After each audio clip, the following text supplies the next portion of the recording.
Good evening. I'm Olivia Las Gonzalez, the Executive Director of San Francisco Camerawork, and I want to welcome you to tonight's Artist Talk by FORECAST2021 artist Jamie Robertson. Before we begin, we would first like to acknowledge the original inhabitants of this land that many of us call home. We are called San Francisco Camerawork, and what is now the San Francisco Bay Area is on the stolen and unceded land of the Ramaytush Ohlone and the Muwekma Ohlone people, to whom we owe a collective debt. We thank the indigenous peoples of the Bay Area for stewarding this land and throughout the generations. We've all benefited from being settlers on this land, and we are incredibly grateful. Please let us know in the chat where you're joining from tonight with the present name of the place and the name of the original inhabitants. We've put a link in the chat so you can look up your area. Before I introduce Jamie, I want to share a few upcoming programs with you. Next week, we are excited to bring you another artist talk in conjunction with the FORECAST 2021 exhibit. On Tuesday, March 22nd, we present the panel discussion, Uncovering Histories, Crystallizing Memory, Photography and Placemaking, an online conversation with FORECAST artists Katina Alexopoulos, Trent Bozeman, and Jamie Robertson. And it's moderated by Delphine Sims, who is an Andrew W. Mellon Fellow in the Photographs Department of the Metropolitan Museum of Art, as well as a 2021-23 Wyeth Fellow, CASVA, and a PhD candidate in the history of art at the University of California, Berkeley. I'm really looking forward to that. On Tuesday, April 5th, 2022, from 6 to 7 p.m. Pacific Daylight Time, we present another artist talk by Christian K. Lee, who is also one of the FORECAST exhibiting artists. Many more upcoming programs are scheduled and can be viewed on our website at sfcamerawork.org. On Tuesday, April 12th, from 6 to 8 p.m., we are pleased to welcome photographer and educator Nigel Poor to lead the monthly members critique, which is also a lot of fun to sit in on. Now, I am so pleased to introduce Jamie Robertson, who is a visual artist and educator from Houston, Texas. She earned a BA in art and an MFA in studio art with a concentration in photography and digital media from the University of Houston. She also holds an MS in art therapy from the Florida State University. She is a former recipient of the American Art Therapy Association Pearlie Robertson Award and Red Bull Arts Microgrant. Robertson is also one half of the podcast Where I See Me, which examines the presence of Black and Brown people in comics and media. Her creative practice is an autobiographical examination of history and identity in the African diaspora through the mediums of photography and video. Her work has been exhibited at Art League Houston, Florida A&M University Foster Tanner Fine Arts Gallery, 516 Arts, and internationally at Contemporary Calgary and Exposure Photography Festival in Canada. Her photo book, Charting the Afriscape of Leon County, Texas, was published in December 2020 with Fifth Wheel Press. She's currently working as a lecturer at the Sam Houston State University, and her work can be viewed at jamievrobertson.com. Before we begin, I want to note that the closed captioning has been enabled and can be turned on in your settings. We will also be taping the program, which will be available on our website later this month. Now I'll turn the floor over to Jamie, and we'll start our program. Thanks so much for joining us tonight. Jamie? All right, thank you so much. Thank you, Olivia, and thank you to SF Camerawork for having me today. I'm really excited to be here, and so just give me a moment and I'll begin sharing my screen and talking you all through my work for the past 3 to 4 years.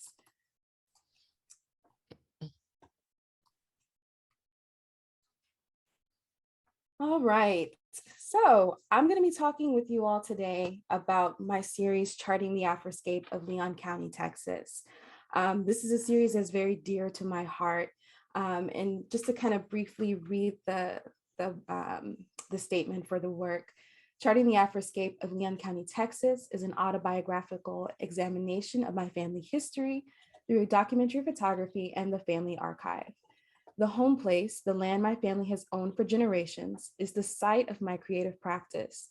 This land, imbued with the spiritual essence and presence of my ancestors, bears witness to the comings and goings of its descendants. From family reunions, homecomings, funerals, the land is witness to it all. The camera serves as a device to explore African diasporic cosmologies and Black people's relationship to place, time, and the sacred. Night is no longer just the period of time in which the sun is below the horizon. For those who know, the time of night is spiritually active. This Afroscopic lens allows me to meditate on the home place as a Black landscape in rural Texas. And so with that, I want to start by talking about this work that, like I said, has been very dear to my heart. But to give you a little context or how I got to this statement, how I got to this work, a general kind of framework for my practice is my family has always been of interest to me in my creative works. I've been researching my family genealogy for probably about the past decade, I would say, whether that's like using things like ancestry.com or Family Search.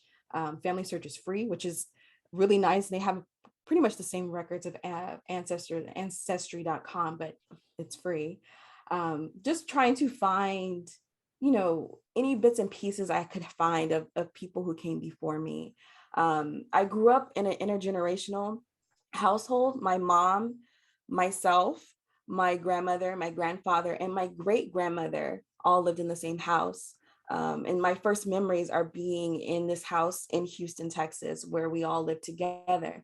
And so I was always around older people.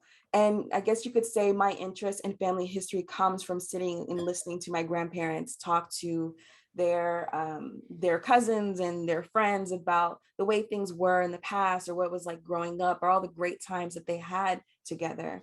And so, I'm, just a little kid listening to all these stories, and I'm absorbing all of this.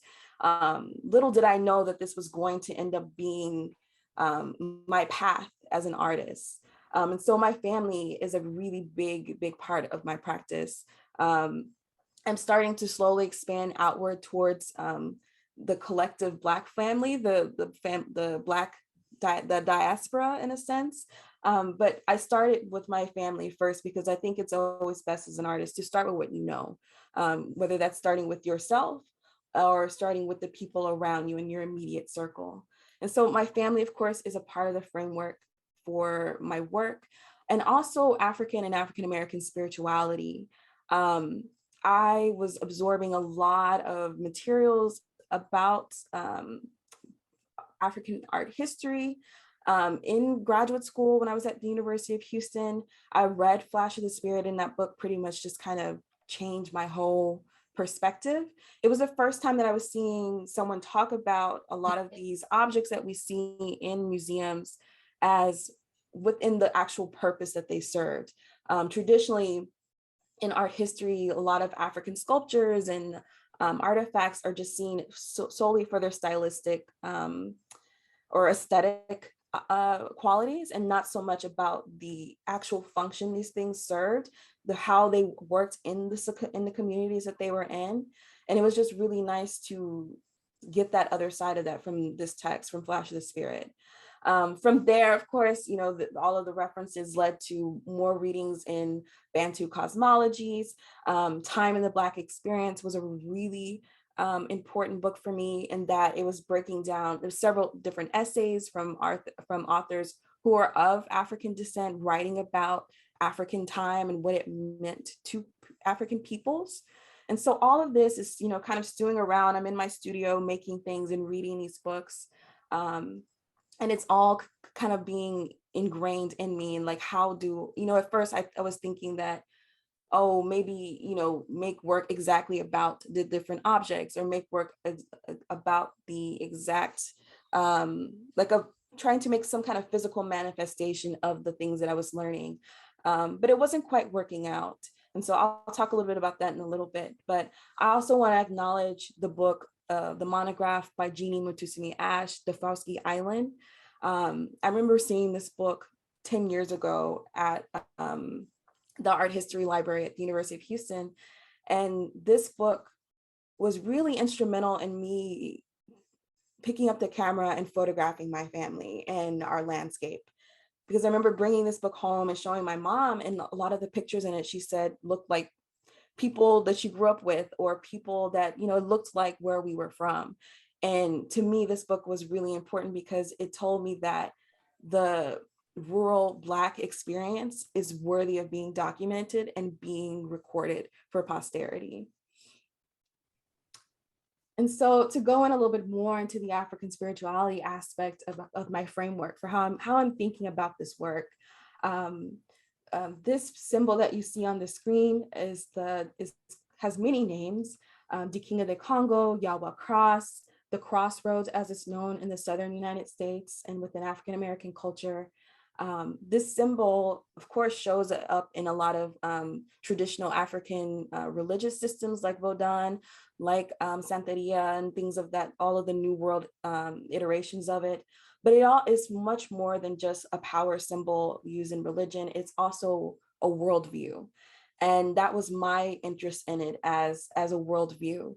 As you can see, it's labeled out, and it follows in a counterclockwise direction. So you would start pretty much here at Kala, which is, you know, to be born, and move around to the top, which is noon, the highest point of human creativity and existence, and then moving to the white side, to the west. This is also northeast, southwest in orientation. When you move here, you're moving into a state of death, and then in here is the ancestral realm. And you can see that you have the physical world and the spiritual world above, as mirrors to each other. And so for me, this symbol was really fascinating. And my first introduction to it, of course, was in Flash of the Spirit by Robert Farris Thompson, but to actually see it being worked out in an art piece was in Khalil Joseph's Until the Quiet Comes. And of course, also Dwayne Dieterville's subsequent essays on that particular short film, and how Joseph handled this afterlife, or moving into the spiritual world with the protagonist of the film. And so with all of this stuff brewing in my mind, I began thinking about how can I apply this to myself as an artist, as a person who is descendant of Africans who were enslaved and brought to the United States. A majority of them came from the region in which the symbol was used and known. Examples of it can be found in different like shards of pottery that's been seen, like recovered from like rivers in South Carolina, North Carolina, etc. And so, you know, this is part of my inheritance, but I'm also disconnected from it because of slavery. And so for me, as an artist, it's really about trying to reconnect this, and what does it mean to be a descendant of people who shared this worldview, and what does that look like when I bring it into how I approach making work. So with that in mind, I want to talk about the series Charting the Afriscape of Leon County, Texas. So for context, where we are, as Olivia said in my introduction, I'm based out of Houston, Texas, and Leon County is in East Texas, which is around here. You can see this little red dot. Hopefully you can see it pretty well, depending on what device you're viewing this artist talk on. But Leon County is here, and this is where my family origins begin in the state of Texas, is in this county. On the right-hand side of your screen is a map that's from 1879, but it's been composited with a Google map from 2018. And so this was a piece that I created at that time as a way of trying to get a sense of what the landscape looked like, or if the shape of, like, has anything changed, right? Like, how accurate was this map from the 1870s? And so my family most likely, and I'm not sure what it looks like on your screen, but I'm in the corner here. My family is from around the southeastern part of the county. So Centerville is here, Hopewell, Centerview, Egypt community. These are places that I'm going to be talking about very shortly. And so this original map from 1879 has all of the land that has been parceled out and the original names of the owners. Of course, for those of you who California shares a very same history that it was once a part of Mexico. So you will see some of the Mexican impresarios' names that are still on the land registries or on the parcels. And so my family lived on this land that was named for Ramon de la Garza. Whether or not he actually ever stepped foot on this land, and in the case with a lot of the impresarios, they bought this land, they had it. Whether or not they actually ever stepped foot up here to see it, who knows? In a lot of the cases, a lot of them did not. So, I'm not really sure. I haven't really found any evidence that Ramon de la Garza ever lived in this county. It's more so that he was parceling it out to other people. And so just for context, this is where we are. This is about a 2-hour drive from Houston. It's smack in the middle between Dallas and Houston. And so when I began this series or putting this series together, I had been documenting the landscape of my family for the past 2 to 3 years, starting in 2017. And I, of course, wasn't necessarily thinking about that I immediately was like, the work was what it was. It just kind of fell into place along with my own interests. I knew that I wanted to scan images of my family's archives because I think that digitization is really important, and also to be able to share that with other family members as well. And so I started to think about the series in regards to my great-grandparents. My great-grandmother, Maggie Lee Middleton, she was born in 1907 in Leon County, in Egypt community in Centerville, and died in 1971. And so I never got to know her. The great-grandmother I mentioned earlier, who I lived with, was my grandmother's mother. And so these are my grandfather's parents that I'm talking about in regards to this series, just for clarity. She was known as Big Mama. That was what her name was. That is kind of like a traditional Southern name for your grandmother is Big Mama, for your grandfather, Big Daddy. And she was the youngest of 9 children. And so all 9 of these children lived in this area, and everyone had their own kind of land parceled out. And from my understanding, the land that my family has had for over 130, 40 years, maybe, came through marriage. And so there's this legend that this man named Ed Middleton, who was my great-grandmother's father, after emancipation, walked from Maryland to Texas. I had a great aunt who kind of disputed that, but that was one of the myths that was circulating around the family, that this man walked all the way to Texas and then fell in love and married this woman named Mary Jane. And they had 9 kids, and my great-grandmother being the youngest of the 9. And so this is her. This is Maggie Lee right here on the edge here, as well as I think this is Miss Bessie and Miss Dolly, who I remember as a little girl. We used to go and visit her when I was very, very small. And she was, at that time, she was sick and mostly bedridden. And so my grandmother would take me to go and see her, just to go and visit with people, as when we were up there. And so it's always interesting to see people when they were younger. And she looks like she was fairly older here, but she lived a very long time. She lived a very long time. This is also a younger picture of my great grandma with my uncle Melvin here with him as a little boy. And this is the side of her house. And so I decided to use my great grandparents as the anchor points for the series. And so I began, looking through our family archives. And so we have more photographs here of my great grandmother. This is her sister-in-law, Aunt Cora. This is my great grandmother's brother. Gosh, now his name slips my mind. His name was Uncle Eddie too. He was named after his father. And this is Aunt Connie, who lived next door to my great grandmother, there used to be two houses that were side by side. Unfortunately, one of them was torn down like in the past 10 to 15 years. But these two sisters shared land and lived on the same plot of land together. This is again my great grandmother with her brother and their truck. And so going through all these images and like not really ever knowing who the photographer was also with these images, I'm really fortunate that I have them to see the people who came before me. But like I said, we don't really know who the photographer are. We're just really grateful that the images exist. And so looking more at the archive, the construction of this house that I'm building up to my own image of the house began in the 1950s.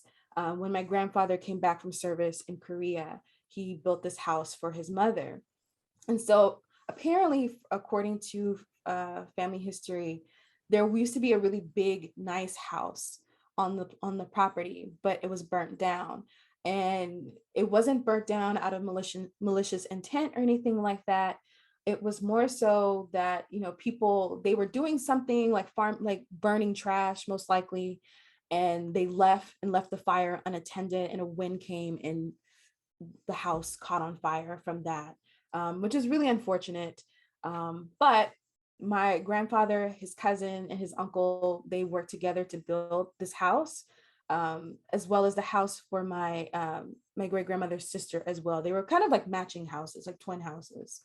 And so you have the photo of the construction here. And then also the house in the 1990s, the state you can see that it's in. And of course, here's me with my cousins as we've been playing in the yard. And so there's toys everywhere. So all of this to say that this house, this landscape I've been coming to this place since before I even had words, going to family reunions and funerals and things up here before I was even, conscious, I guess, really. And so I want to build to my photograph of the house that I took in 2017. Like I said, my grandfather built this house for his mother. And there are, of course, a lot of anxieties around the future of this house. It is shared by my mom, her brother, and her sister, as well as my grandmother, who is still living. My grandfather died in 2001. And so this house is in Egypt community, which is just outside of Centerville. Centerville is the main town, looks very much like any small town you would see in America. Whereas Egypt community is kind of back off in the middle of the woods. And it's about like another 30, 45 minutes outside of town. And so it's kind of hard to get to if you really don't know how to get there. You could definitely get lost. And like I was saying, there's a lot of anxiety about the future of this house. It's been in various states. As you can see, we've added the deck as well as this kind of trim to it here. And I remember taking this photo in 2017 because I wanted just proof that it existed in case it was ever decided to tear it down. Even though we are all actively using it as a family, we're not there as frequently as we used to be when I was a child. Every weekend, and when I was a child, we were here. Every summer, we were here. My grandfather had cows, he had a garden, all things that need your attention, weekly, daily, etc. And so anytime like a calf was born, we'd have to go up there. So he'd go and like do whatever, give it shots and all this kind of stuff. Which that was always kind of fun to watch as a kid. So I had a really interesting childhood in the sense that I got a sense of living in the city, like a major city, living in Houston. But on the weekends and in the summers, I was here in this really small, unincorporated community with my grandparents. And so, this landscape for me is really, it's also a really sacred space, and especially the fact that it's been in Black hands in my family for over 100 years. Like that's a really special thing. And so, again, like I said, there's anxieties around what will be the future of this house. And, I really wanted to document it. And had taken lots of pictures of it during the day, but it just kind of didn't feel right. But taking the photograph at night, where usually we are not outside at night, especially not by yourself, just because there's all kinds of wild animals, and we're literally in the woods. There could be, anything could happen, and it does have this kind of eerie quality to it at night as well. And so, I guess to kind of keep us moving for sake of time. So, I'm documenting around the house in 2017. In 2018, we have our family reunion. And so I've paired here a picture of nightfall at the family reunion, as well as a photograph in the 1960s at the family reunion. This house, this space where the house is, this land, is the site of all of our family reunions, the Middleton family reunion. My great grandma she's right here where this little blue dot is, if you can see her. Of course, this is my aunt, and she circled herself here when she was a kid. So you can see like the little marker writing on the photograph, which she's trying to point out to herself. But nothing has really changed, in the sense that while this generation is now the adult generation, and trying to keep the tradition of their parents and grandparents alive by having these reunions. And like I said, I was really interested in using mostly night images for the landscape related to my great grandmother. And I'm thinking about it in the sense of night and day, and also the passage of time in regards to comparing it to my great grandfather's house, which I'll talk about in the coming slides. Another scene from the family reunion from 2018, as well as from the 1980s, is the domino table. It is quintessential at any family reunion of mine. There's always going to be some type of domino table card game being played. And the players may change, but the game is constant. It is currently constantly going. There's never a moment where the table's not empty, unless people are eating. Then people are busy eating. They're not worried about playing dominoes. But you can see here all the men in my family. This is my dad here. My grandfather's first cousin, Uncle Roscoe, here. They're all sitting around, watching the game, playing dominoes.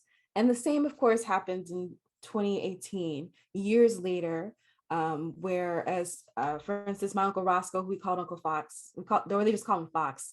A lot of his children and a lot of his descendants are primarily the main ones at the domino table. And so this photograph is definitely one of my favorites from the series.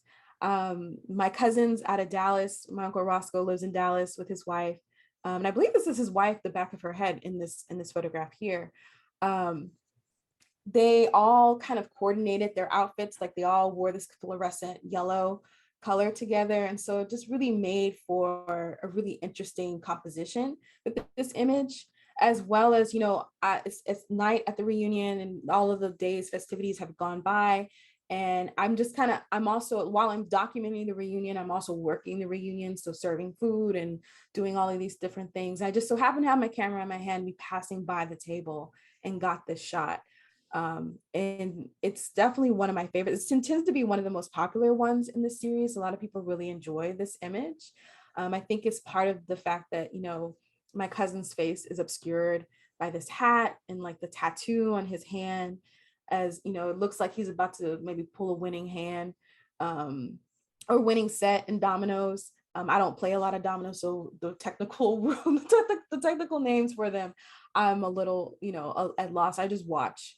I'm not really I'm not the best at dominoes, but you have all of these different images that are different scenarios that just haven't really changed, that are just a fixture. And when I took this picture of the domino game in 2018, I was not trying to recreate this photograph from the family archive. It just kind of happened that, as I'm preparing to put the book Charting the Afriscape together, I come across the family photograph of a domino game. And mind you, I'm sure I've seen a lot of these photographs in my family archive, like for years since I was little. I grew up looking at family albums that maybe subconsciously it was there all along and why I decided to photograph the domino table, but it just kind of happened. Like a lot of it was just kind of kismet. And so, like I said, I have been coming to family reunions, being in this landscape since before I was even able to talk. Here, I've paired a family photograph of myself with my cousin JJ on a horse. And this is the same road on the photograph behind it that I photographed in 2019, 2020. And, just being able to line, which it tends to be like a popular thing where people are realigning past and present together, melding them together in the photograph. I think that's a really special thing about photography, the ability to be able to, bridge time and space in that way. And so when I'm approaching this series, I'm thinking a lot about time and memory as well. And like I said, I was approaching the landscapes with my great grandmother, looking at them mostly by night, thinking about the moon.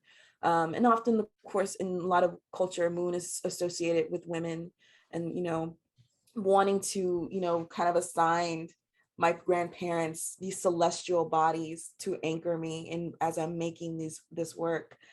And so this is the view from the house. So when I'm photographing the house, where I would be standing is right here. And so my back is to the road and it's just kind of darkness.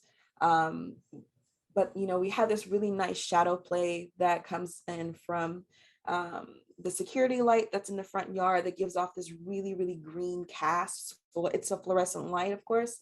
And so, it can be really tricky trying to edit an image with a lot of fluorescent light in it.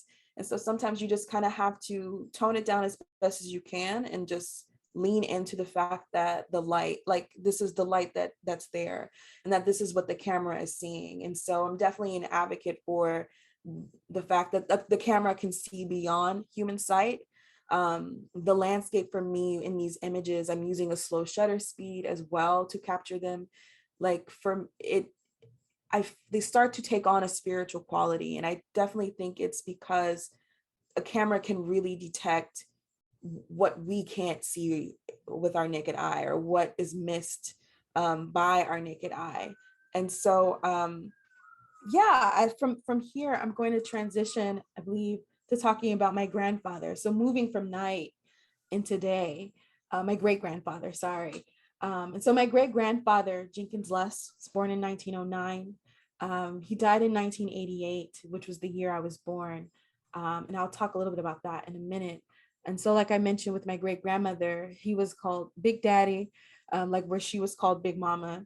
And he is one of 10 children and was born in Hopewell, Texas. And where Hopewell, like as I mentioned, if we think back to the map that I showed you, it's a little bit further north from Egypt community, but it's maybe about like 20-30 minutes away from each other.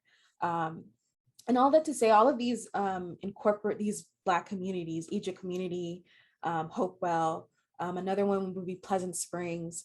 When looking at the history of the county, looking at books that were published about the county, these communities are not mentioned at all.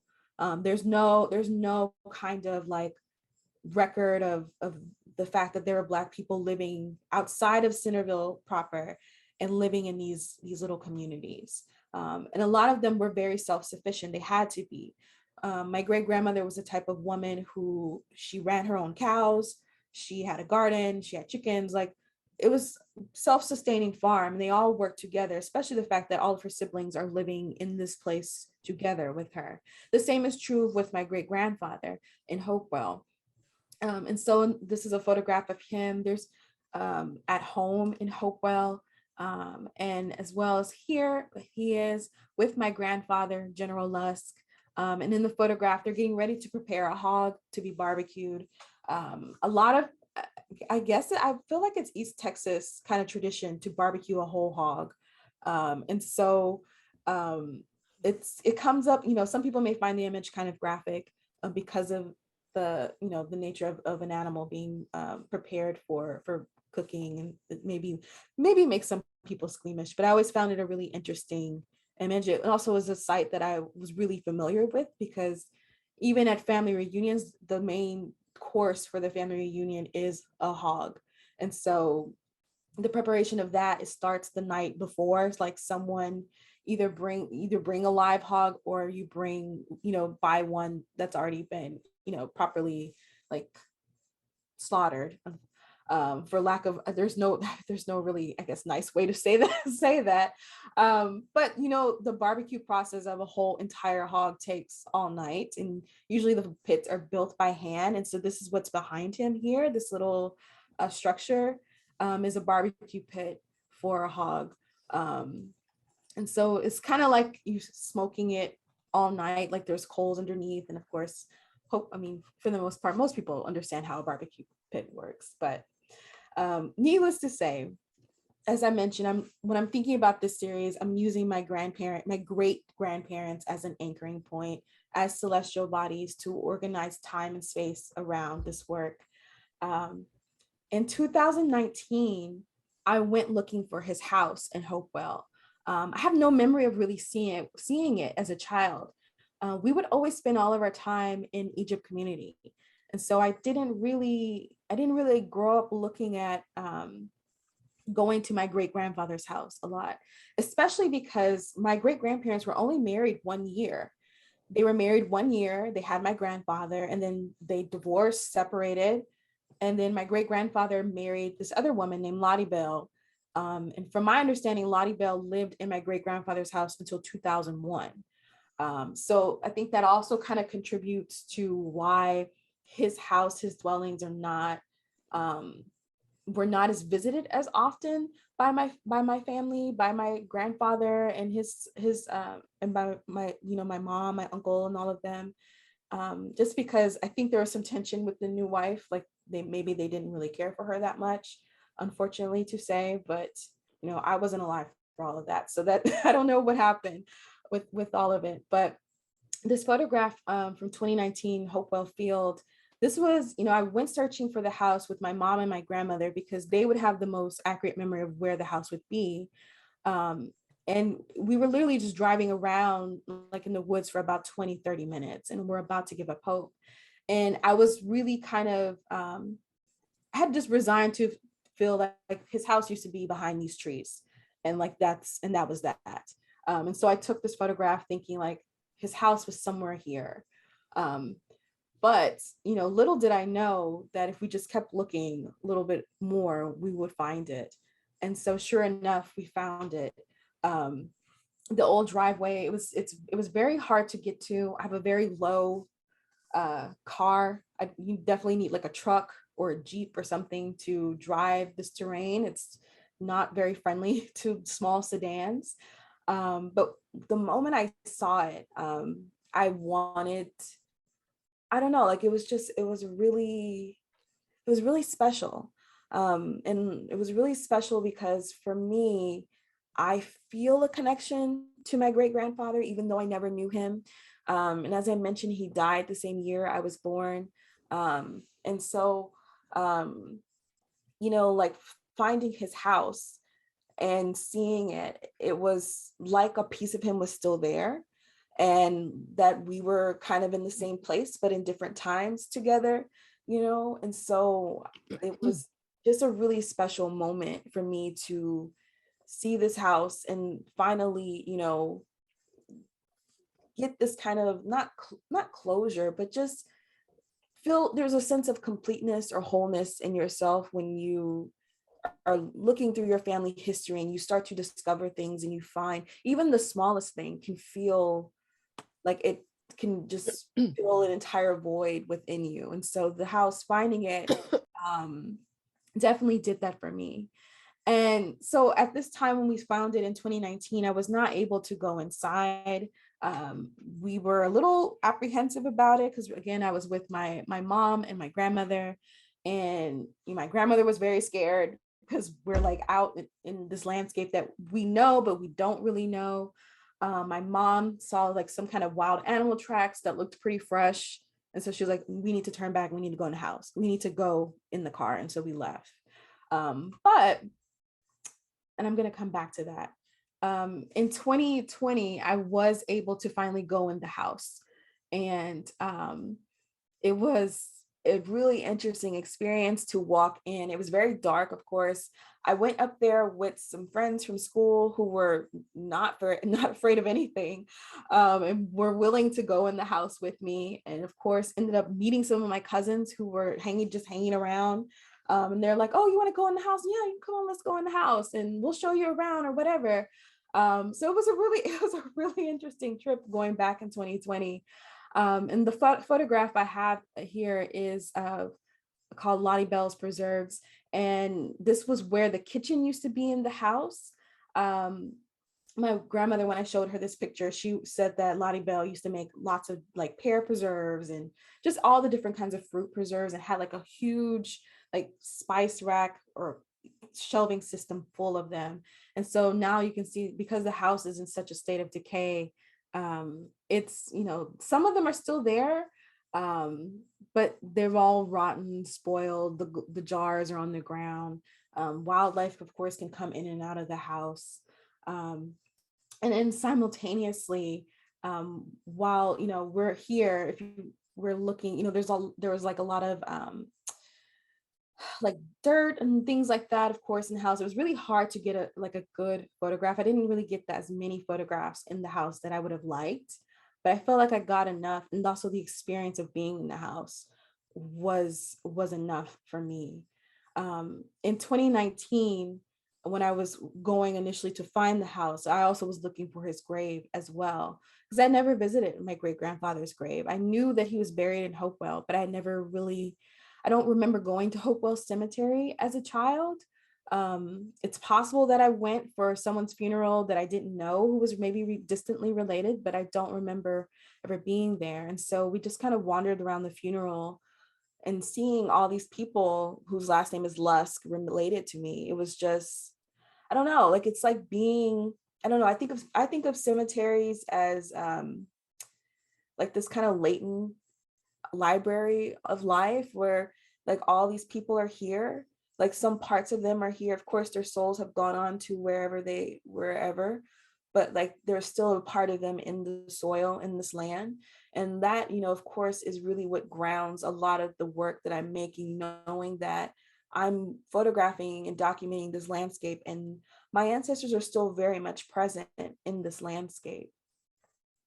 And so, to return briefly to my great grandfather's house, the reason also why I feel such a deep connection to him, as well as to this particular moment in time when I was found the house, is that my mom, when she was pregnant with me, and she didn't know, I was still, the still early stages of being formed in the womb. She went to visit her grandfather, Big Daddy, in the hospital. He had fallen sick, and she talked about like how he didn't look sick, and they just laughed and talked, and they had such a great time, and just, everything seemed like it was going to be fine. And then she leaves, and the next thing she knows, he's dead. And then she finds out she's pregnant with me. And so for me, even though like that is her memory, I do feel that is also my memory as well, because I'm being formed in the womb while I'm listening to them, like that energy of them enjoying each other's presence. And that I'm also present in that room with them. There are 3 people in that hospital room: me in the womb, my grandfather, my great grandfather in his hospital bed, and my mom. And so for me, it's a really special, it was even more special to see his house, knowing all of that. And of course, in a lot of African American traditions and community, and even African traditions, that children, of course, children and elderly people are the closest to the spirit world. Think back to that Yawa the crossroads that I showed y'all earlier. They are the closest to the spirit world, because one has just entered the world and the other is on the way out. And so, because of that, I really feel like we were in the same place, but not the same time. And so with that, I would like to close and thank you all for taking the time to listen to my artist talk. This work has been an amazing process for me to work through my own family's history, in genealogy. It's been a really exciting journey, and I definitely don't feel like it's finished. Like there is more to come. But of course, as this work took 3 to 4 years to make, whatever comes in the future from that's like a volume 2 will also take, equal amounts of time. And so with that, I want to thank you all, and I look forward to answering some of your questions. I don't see any questions in the chat yet. Would you please feel free to put your questions in the chat. I know we certainly have had some good feedback on the work.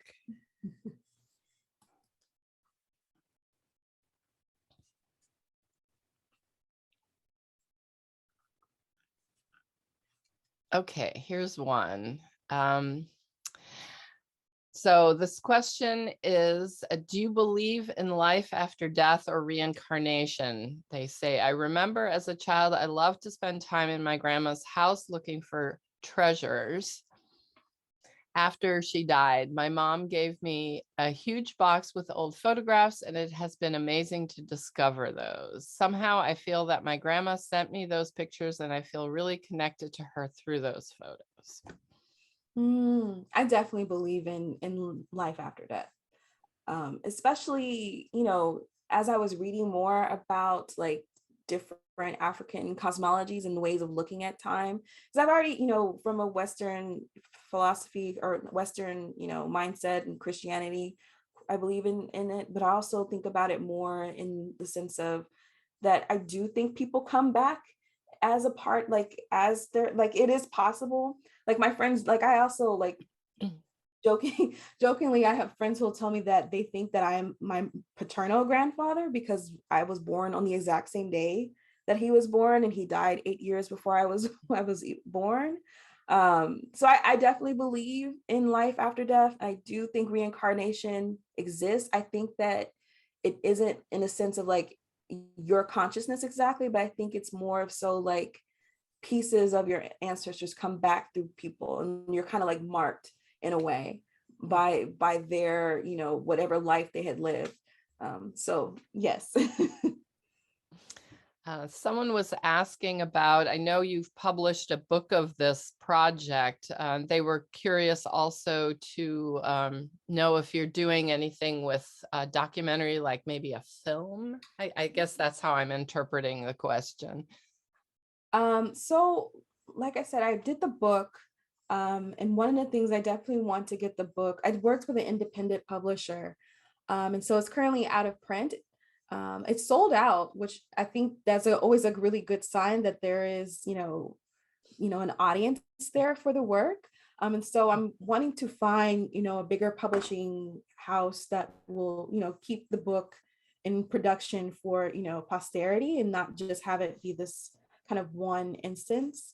As for like a documentary or video, I do video work about Leon County, about my family, but it's more experimental. And so there's definitely like excerpts of that on my website if you're interested. Great. Let's see if there are any others. Don't see any others. I had a question regarding the display of the work. Do you incorporate the archival photos the way you were showing it in the slide presentation? Is that how you would show it in the gallery, or are they separate? Are they simply the images that you've taken that essentially become a part of the exhibit? I show them together. And I'm still trying to work out, because I have a show that, fingers crossed, I have a show coming up in the fall in Texas, where I'm working out how I want to display them, whether it's a salon wall of all the family photographs, or if it's pairing them with the photographs that kind of match with them. In the book, they are paired together, but I definitely show the archives with the work. Sometimes when I'm submitting to projects, I feel kind of weird submitting the archival work. So I may just submit, just my photographs. So for the exhibition purposes, they are shown together. For the book, they are. But when I'm applying to shows and things like that, sometimes I don't always include them. Are the archival photos in the book then as well? Yes, they are. Ah, great. And do you see actually also having some of the video be part of the presentation? Yes, for sure. Yes, definitely. Great, great. Let's see. What attracted you to photography? Like what what brought you? I know you shared with us some of the books that provided you with inspiration, but like photography as a medium in particular, what drew you to photography? I mean, I feel like I was always taking pictures. I was either always looking at photographs or taking pictures. I grew up looking at my family albums because, like I said, I lived with my grandparents for the longest, and I was always very similar to the person who asked the question. I was always rummaging through drawers and things I had no business looking into and finding pictures and just looking through them. And I remember my very first camera was a Polaroid iZone, which was like this little long skinny camera Oh, that yeah. you pull out, and it's like the Okay. pictures are really this Yep, big. I think I had one of those. That was my first camera. And so I was always wanting to take pictures of my friends or my dog. Did I think that I was going to be a photographer? Probably not. I just wanted to take pictures. It wasn't until I was an undergrad and was in a photo class that I really was like, I really, really enjoyed the medium. It just kind of felt natural to me. Beautiful. Here's another question. Jason asks, what are your family's thoughts about the pictures and the project? Do they have editing rights or no? So my family, they've seen, especially the images from the family reunion. They all have access to those photos because I was documenting the reunion for us, for posterity. So they all have access to them. I know there was a photo, I didn't show it in the presentation tonight, of like these little kids in a field with like mist. Their mom, when I was taking the photo, asked me to send her the pictures. And so I sent them to her. I feel like my family are my collaborators in a sense, and they have, if one of them were to say to me, I don't like that you took this picture of me, or I don't want this in here, I would take it out. But that hasn't been the case. They're really excited and very proud that the work exists, especially, like I see it as me putting like a little pin on a map of this greater like African diaspora of where Black people are in the globe. And, there's a lot of focus on like big cities and things like that, but there's so many small unincorporated communities that I think also that are also part of it and also need to be documented. Yeah, and Black land ownership as well, I think is really important. Exactly, yes, because there's, the popular narrative is, after Reconstruction, everyone became sharecroppers, but that wasn't always the case. Some people did have land.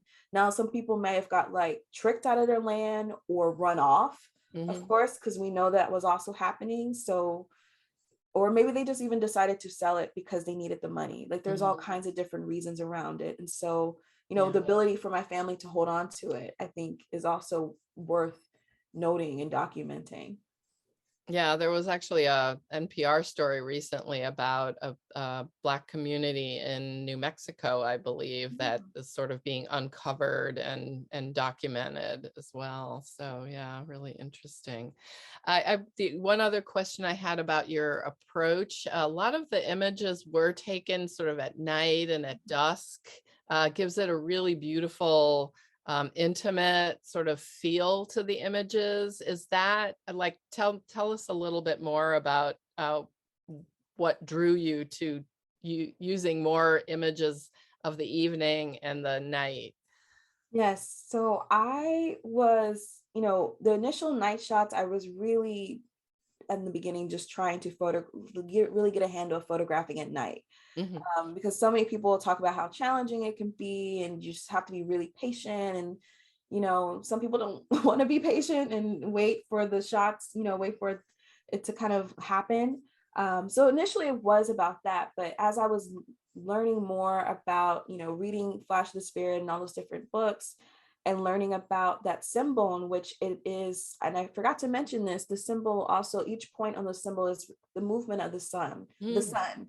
So Okay. it's following in a counterclockwise, the sun rises in the east, sets in the west. And so I also was thinking about organizing the Oh, series beautiful. in regards to the way the sun movement. And so thinking about like my great grandparents as the sun and the moon, and all of the moon, or my great grandmother's shots are going to be at night, and my great grandfather, everything related to him would be during the day. Oh, beautiful.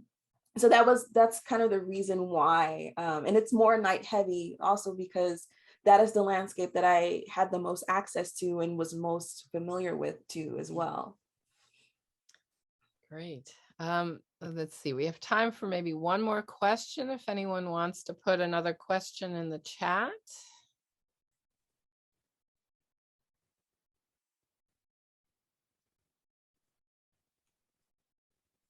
I guess if not, I could ask the obligatory question of like, what camera do you shoot with? Oh. Oh, here it says, how many people live in the community? So at the time when my mom was coming up, so my mom was born in 56. And so this is what, like Jim Crow era, beginning of civil rights. There were a lot of people living in Egypt. It was a very, kind of self-sustaining community. People maybe went into town for a few things here and there, but they pretty much just stayed there. And so it was a lot of people down there. Now there aren't as many. It seems like most people, like the descendants, maintain the land, but like come back maybe more on holiday. Like for instance, sometimes like if they're like living in Houston, we often have hurricanes and you need to evacuate to somewhere. So that place becomes a place for us to evacuate to. Oh, wow. Because with hurricanes, sometimes you have nowhere to go, so you don't leave. But as I said, now it's more so, it's not as many people living up there. There are still people in the community living there, but not as many.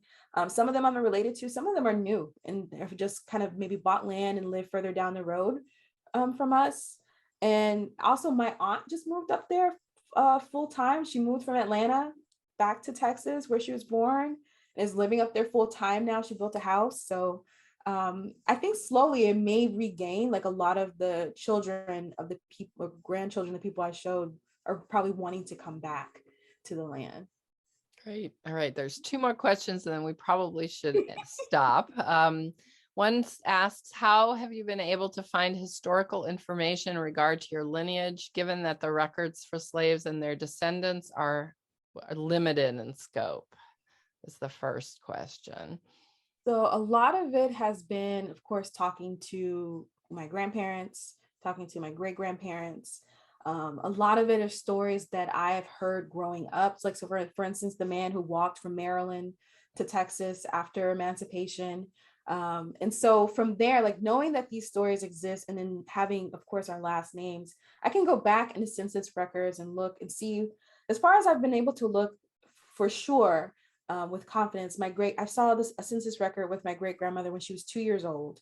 And so there's some records there, but of course, there's that 1865 wall that they say, where after pre-emancipation, people are just listed as male or female and you don't have names to go off of. And so really it's just family lore that's being passed down that really informs a lot of it. Wow, great. Yeah. One last question. Is this a lifelong evolving project, or do you have something different you want to work on next? That's a great question. I feel like it's a lifelong project, and like it's always kind of going to be like my baseline, but there's definitely other things that I want to work on. And so lately I've been working, or around sometime last year, I started working on more video projects related about the Gulf South in general, about water and things like that. So I'm expanding past what I know and looking more at collective narratives in the South.